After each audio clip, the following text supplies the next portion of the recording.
Bismillahirrahmanirrahim. Assalamualaikum warahmatullahi wabarakatuh. Selamat pagi, salam sejahtera bagi kita semuanya. Om Swastiastu, Namo Buddhaya, salam kebajikan. Yang saya hormati para menteri yang hadir bersama kita, Pak Mendagri, Pak Menteri Investasi, dan juga Panglima TNI. Yang saya hormati Gubernur Kalimantan Timur, Tuan Rumah Wali Kota Balikpapan. Yang saya hormati Ketua Dewan Pengurus APEKSI, Bapak Eri Cahyadi, beserta seluruh Bapak Ibu Wali Kota yang hadir pada pagi hari ini, hadirin dan undangan yang berbahagia. Sudah sering saya sampaikan bahwa di tahun 2045, 70% penduduk kita ini akan ada di perkotaan, 70%. Kalau dunia di tahun 2050, 80% penduduk dunia ini akan ada di kota, di perkotaan. Apa yang akan terjadi? Beban kota akan menjadi sangat berat. Oleh sebab itu, juga sudah sering saya sampaikan, rencana kota secara detail itu harus dimiliki setiap kota di Indonesia. Sehingga jangan sampai kita memiliki kota yang sekarang ini banyak terjadi di Eropa maupun di Amerika, kota-kota yang mencekam. Karena penganggurannya banyak, karena homeless-nya banyak, dan kita tidak ingin itu terjadi di negara kita, Indonesia. Kita ingin menjadikan semua kota itu livable, nyaman dihuni, dan juga lovable. Orang yang berkunjung ke sana senang ingin kembali berkunjung, dan orang yang tinggal di situ juga sangat mencintai kotanya, karena kotanya memberikan pelayanan publik yang baik kepada masyarakatnya. Kita melihat sekarang ini sudah banyak kota-kota di negara kita itu sudah mulai macet. Mulai macet. Pak Wali Kota Balikpapan sudah macet. Sudah. Saya dengar, sudah. Surabaya sudah macet, Pak Wali, sudah. Sampun Pak, sudah. Bandung, Pak Wali Kota Bandung, sudah macet Bandung, sudah. Medan, Pak Wali Kota Medan ada macet, macet. Oh Pak Wali, macet. Semuanya sudah mulai macet. Oleh sebab itu, sekali lagi, rencana kota mengenai transportasi massal, transportasi umum itu harus disiapkan. Kalau kita bayangannya selalu subway, MRT, LRT, itu biayanya gede banget, mahal. Saya sampai apal. Waktu MRT Jakarta dibangun pertama, itu per kilometer, yang MRT yang bawah tanah itu 1,1 triliun rupiah per kilometer. 1,1 triliun rupiah per kilometer. Sekarang sudah 2,3 triliun per kilometer.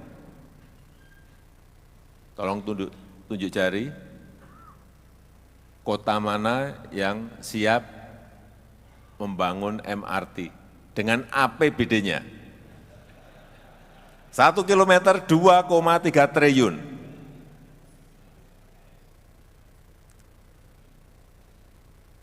Kalau LRT yang kita bangun di Jakarta, yang kita bangun sendiri,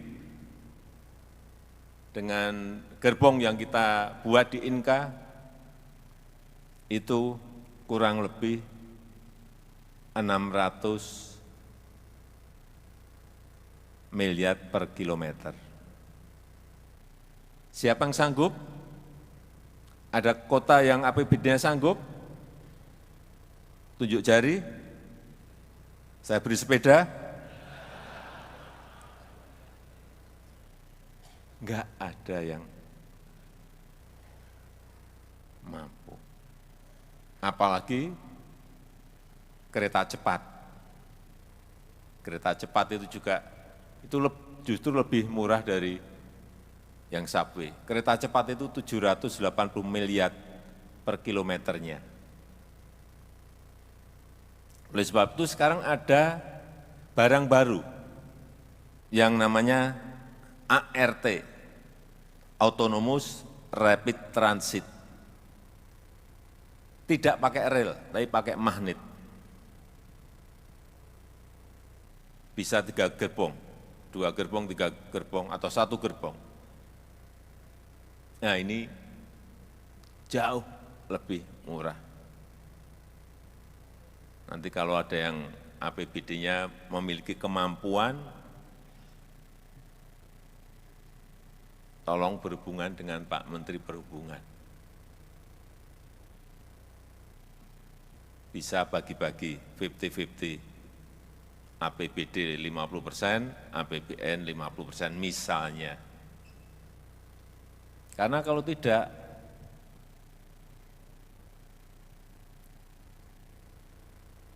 10-20 tahun yang akan datang, semua kota akan macet.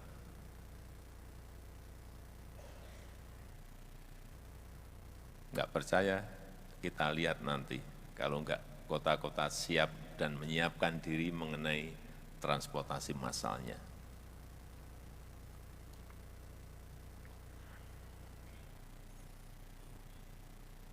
Yang kedua, yang berkaitan dengan kota masa depan itu seperti apa. Banyak di antara kita masih banyak yang keliru bahwa kota masa depan itu harus kota modern yang banyak pencakar langitnya, banyak yang high risk building-nya.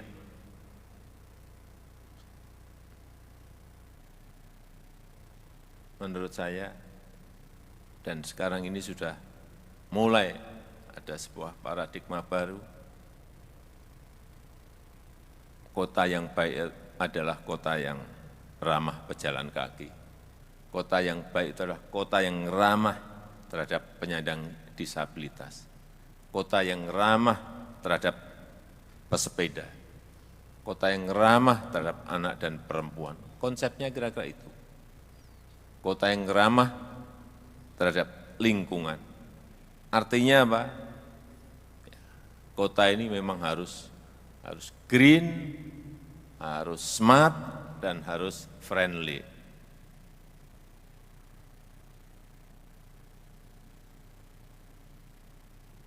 Jangan sampai membangun kota semakin banyak beton yang didirikan.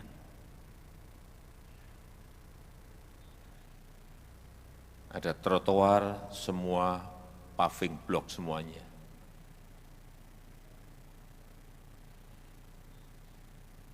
Ada mestinya sekarang ini penggunaan paving grass akan lebih baik, akan lebih hijau. Ada pedestrian, enggak ada pohonnya. Sehingga kita ini negara tropis, panas. Sehingga enggak ada yang mau yang berjalan kaki karena tidak ada peneduhnya. Oleh sebab itu, kehijauan itu ke depan akan sangat menjadi perhatian semua kota. Dan saya senang Balikpapan termasuk kota yang saya senangi karena kehijauannya sangat baik. Juga Surabaya juga, saya kira yang lain-lain saya tunggu. Ya, termasuk nantinya IKN itu akan menjadi ibu kota, konsepnya ibu kota terhijau di dunia karena memang konsepnya adalah kota Nusarimba, betul-betul hijau, betul. Kalau kita konsisten terhadap konsep awal dari pembangunan ibu kota Nusantara yang sedang dalam proses pembangunan. Jadi kembali lagi, harus hijau, harus teduh, ramah terhadap pejalan kaki, ramah terhadap pesepeda, memiliki hutan kota, memiliki alun-alun dan taman yang luas, itu konsep ke depan mesti seperti itu. Kalau sebuah kota sudah terlanjur isinya gedung dan beton, ya memang harus mencarikan, artinya meredesain lagi kotanya.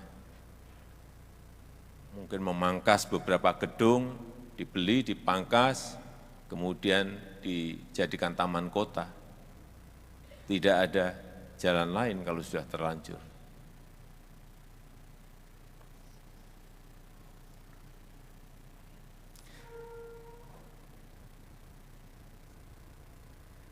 Saya rasa itu yang ingin saya sampaikan dalam kesempatan yang baik ini. Sekali lagi, kota masa depan yang diidamkan adalah kota yang green city, yang smart city, yang creative city, yang livable dan lovable.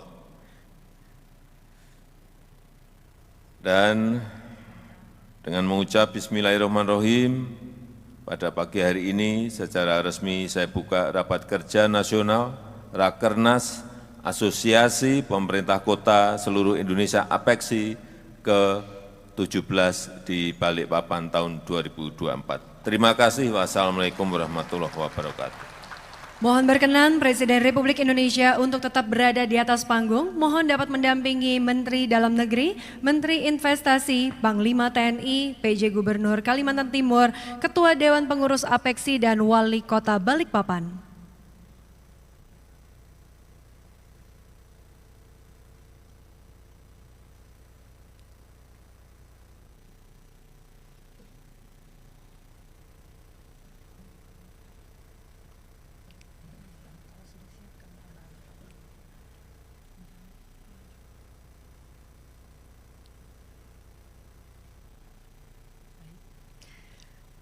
Mari kita hitung bersama di 3, 2, 1. Dengan demikian Rakernas APEKSI ke-17 tahun 2024 telah resmi dibuka oleh Presiden Republik Indonesia.